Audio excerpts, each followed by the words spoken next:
নমস্কার বন্ধুরা, কেমন আছো তোমরা? আশা করি ভালো আছো। রকমারি রান্নাঘরে তোমাদেরকে স্বাগত। আবারও চলে এসেছি আরেকটা রেসিপি নিয়ে। আজকের রেসিপি হলো লাউয়ের রেসিপি। লাউ খেতে অনেকেই পছন্দ করেন না, আর খেতেও ইচ্ছা করে না। লাউটা যেন কেমন কেমন লাগে, তাই ভাবনা লাউটাকে আজকের অন্যভাবে রান্না করে দেখাবো। তোমরা যারা যারা লাউ খেতে পছন্দ করে না, দেখবে এক থালা ভাত এমনিতেই খেয়ে নেবে তোমরা সবাই। চলুন বন্ধুরা, তাহলে দেখা যাক রেসিপিটা।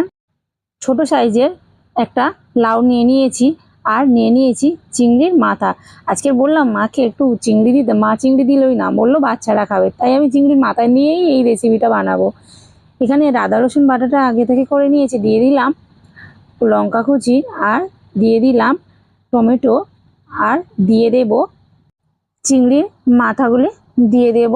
দিয়ে মিক্সিং জারে একটা পেস্ট বানিয়ে নেব। লাউটি ভালোভাবে ছাড়িয়ে নিয়ে কুচো কুচো করে কেটে ধুয়ে নিয়েছি। কড়াইতে তেল দিয়ে দিলাম, তেলটি গরম হয়ে গেছে। এবার দিয়ে দেব পাঁপড়। পাঁপড়টা আমি ভালোভাবে ভেজে নেব।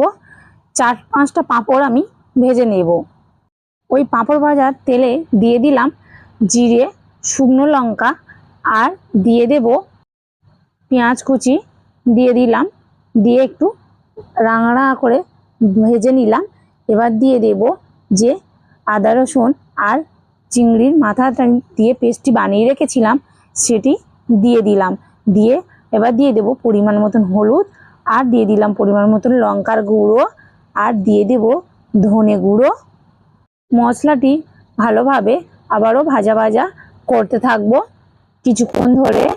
মশলাটি অনেকটা ভাজা ভাজা হয়ে গেছে, তেল ছাড়তে শুরু করে দিয়েছে মশলাটি থেকে। এবার দিয়ে দেব লাউগুলি সব দিয়ে দেব। আর দিয়ে দেব পরিমাণ মতন লবণ, দিয়ে ভালোভাবে কষাতে থাকবো। আর দিয়ে দেব অল্প পরিমাণে জল, দিয়ে কিছুক্ষণ ঢাকনা দিয়ে ঢেকে দেব। কিছুক্ষণ পর ঢাকনা খুললাম, দেখতেই পাচ্ছ কতটা জল উঠেছে। কিন্তু এখানে কোনো জল অ্যাড করব না। যে মশলাটি বেটেছিলাম সেই মশলাটির ঢাকনায় যে মশলাটি লেগেছিল সেই জলটুকু আমি ধুয়ে দিয়েছি, আর অন্য কোনো জল এখানে অ্যাড করবে না, কারণ লাউ থেকে প্রচুর পরিমাণে জল উঠবে, তাতেই তোমাদের সিদ্ধটা হয়ে যাবে। দেখতেই পাচ্ছ বন্ধুরা কতটা সিদ্ধ হয়ে গেছে সব কিছু।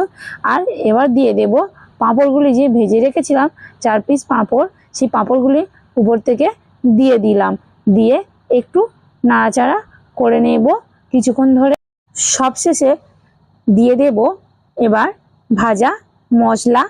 ভাজা মশলাটি আমি বাড়িতে করে রেখেছিলাম।